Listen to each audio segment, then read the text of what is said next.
Um, Kim, I really appreciate the introduction. And I'm so grateful for the opportunity to be here with all of you today. It's wonderful to see a lot of very familiar faces and a lot of new faces as well. I want to start my remarks just on a personal note, and if you've heard me speak before, you've probably heard me talk about this, but I earned my chops in agriculture growing up working on my next-door neighbor's organic farm in New Hampshire. They had a 5 acres of certified vegetables, fruit, and small livestock. And they were very fundamental to shaping my understanding of the challenges, particularly that face small-scale farmers. And because they sold into the direct market, they were also very fundamental in shaping my philosophy that guided the work that I did in my previous role at USDA, supporting local and regional food systems development. But they also taught me a lot about the value of organic. They, over the years, have gone through some very difficult times. They had to scale back production, they lost markets, they had to find them again. And throughout all of that, they never once dropped their organic certification. And it was because of the philosophy and the practices that that certification represented for them. And it was because of the value of that organic seal and the market opportunities that it created for them. And I'm very happy to say that they now have the 2nd generation working on the farm. They have their kids in schools. They're creating a real driver in our local small town economy. And so the information that Laura and Ted talked about this morning regarding the new study really resonates for me. I don't know if Carroll County, New Hampshire is an organic hotspot or not, but certainly this farm is a hotspot in my small town. And that has been very, very important to shaping my understanding of the value of the work that all of you are doing. I have a picture of their farm over my desk. It is the reminder for why I do what I do. And the value that the seal has for them would not exist if it weren't for all of the work that everyone in this room has done over the many years to build the value of organic. So I just want to say thank you, first of all, for that. The Secretary did a great job about talking about the range of activities that USDA has been engaged in to support organic, and I just want to put a little bit of a finer point on that. We all came into this administration with a sense of the incredible opportunity we had to expand the ways in which USDA supports the organic sector. It was a moment where we had an incredible confluence of really good, really passionate people who were entering the administration, including my first boss, Kathleen Merrigan. We had a growing consumer interest in learning more about how their food was grown and raised, and we had growing demand for organic worldwide.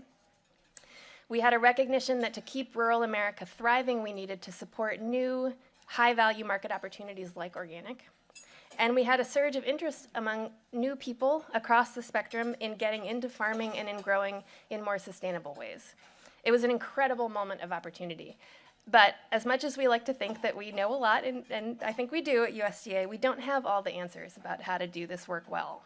And so, although we have incredibly smart people in our ranks and incredible commitment and passion, we have only been able to do the things that we've done, all the things that the Secretary mentioned in his remarks, because of the work that you all have done to shape our understanding of the issues and the challenges, to show us new promising models, and to think creatively with us and to push us on how we can better support organic.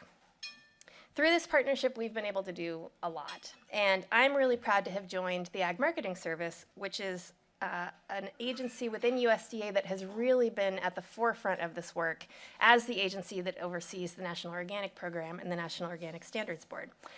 Miles McAvoy, who's right over here, who oversees the National Organic Program, is going to speak in a little while, and I'm sure we'll bring more detail to some of these issues. But I want to briefly just touch on a few highlights from within AMS.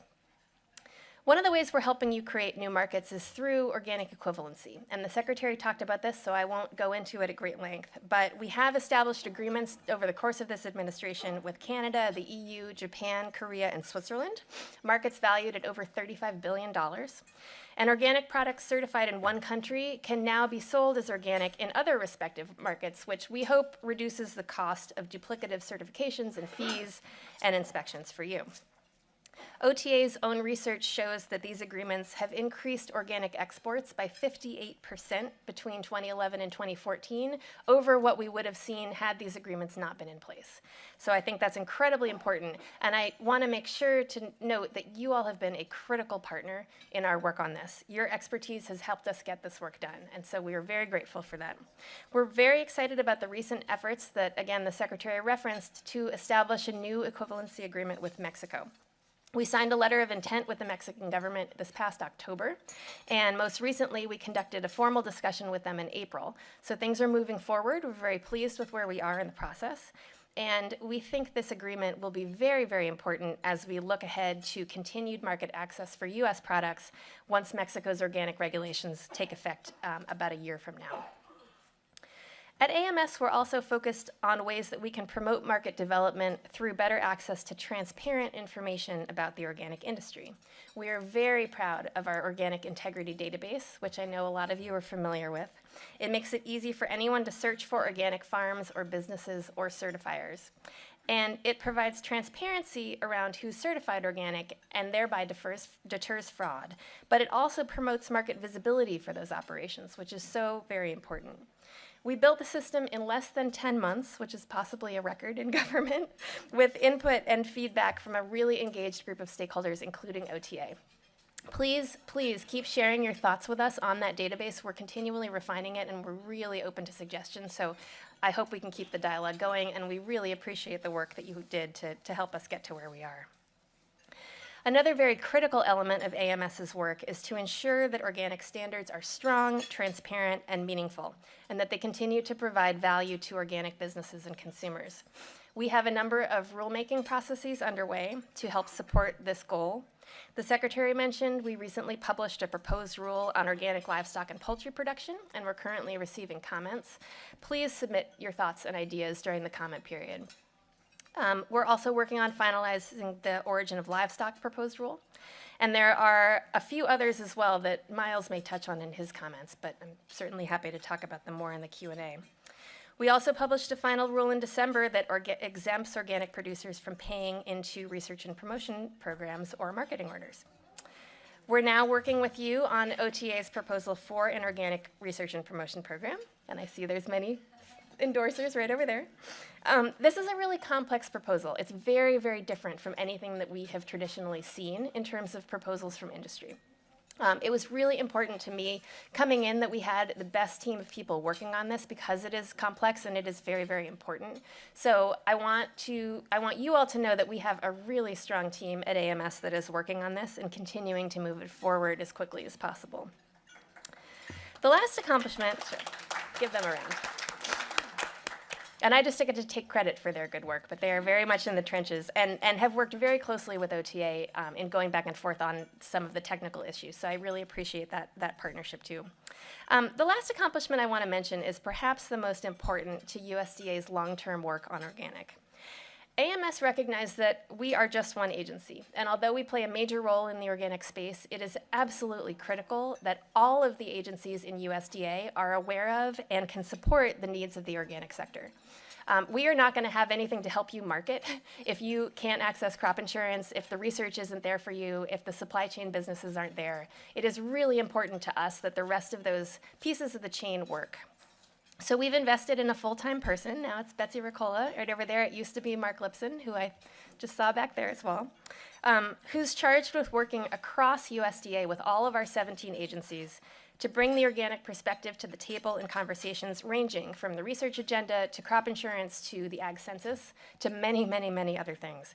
I can't overstate how important this role has been and will continue to be in the institutionalization of our work on organic across USDA. You have a phenomenal partner and champion in Betsy, and I hope that you will take advantage of that.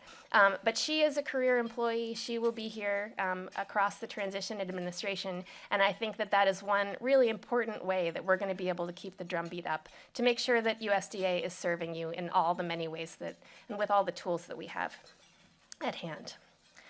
I want to finish my remarks just by emphasizing what I said at the beginning. We have a really committed team. But the work that we are doing would not be possible without your partnership and the models and ideas and challenges that you raise in the dialogue that we have together. What you're doing is very fundamental to good policy. And there are going to be a lot of opportunities coming down the pike to continue to engage with us through rulemaking, on program implementation, on research priorities, and on many other things. I think the fact that you are engaging on so many fronts and that there are so many opportunities is a real sign of the progress that we've been able to make together. So I thank you for that, and I appreciate the opportunity to be here.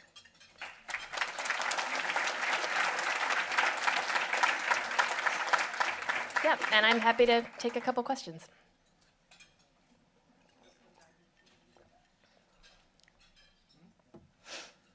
Hi, David Will, egg farmer from Southern California. Yeah. 2 weeks ago at the United Egg Producers meeting, you had mentioned that you may be looking at extending the deadline on the comment period. Do you have an update on that? Yeah, we have received comments asking us to extend the comment period deadline for the Organic Livestock and Poultry Practices proposed rule. We've also received a number of comments asking us not to. We're currently reviewing all of those, and we will have a decision, I would say, in the next week or so. Other questions? Yes.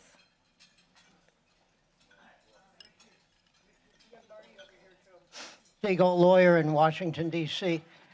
Did I hear you mention the aquaculture standards? I did not mention it, but I'm happy to talk about it. Yeah, I'd like to know where we stand and when we can expect to see them come out of Yeah. OIRA. Nope, it's a good question. So we have the aquaculture rule over with OMB. It's been there for quite some time. The interagency review process for the aquaculture proposed rule was very complicated. There are a lot of agencies that have a role in this, and so it has taken a lot of time for us to get through that. I'm actually feeling rather optimistic about where we are right now in those discussions, and so although I don't have a firm time frame, I do feel like things are beginning to move much more quickly than they have for the last few months. So sorry to not be able to be more specific. We're still going back and forth, but I think we've gotten through the big challenge areas. Marty. Hey, Elanor. So, recognizing that you, as AMS administrator and working closely with whoever's the deputy secretary now or the secretary, and the development of the FY17 budget, does organic finally get what it needs to get and what it should get, recognizing the promise that it provides for U.S. both economy and rural development and agriculture and environmental solutions?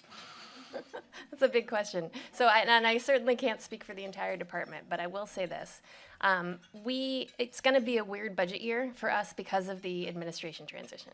And traditionally what happens is we are not asked to propose anything new. We are just asked to sort of do the same budget as we've had, and then when the incoming administration comes in, they ask people to put a budget together very, very quickly. I have told my team that I do not want them to be in a position to have to scramble to put something together at the beginning of next year, and I also feel very strongly that if we can have that conversation now, we can do a lot to help ensure that the things that have been a high priority in this administration continue to be a priority in the budget. So as AMS, we are working on our budget proposal now. I would hope that that's the case in other agencies, but I certainly can't speak to it. But I will say one of the things that Betsy and I work on together is sort of using me as an administrator from one agency going across the department and talking to administrators in other agencies about the importance of organic. And this is certainly something that I'm going to be stressing very strongly with them in those conversations. And then you guys have a lot of work to do too on that point. But it's going to take all of us, I think, to get the budget that we need. But I thought the Secretary's philosophy on this was exactly right. We can't start from the point of what needs to go. We have to start talking about what we actually need.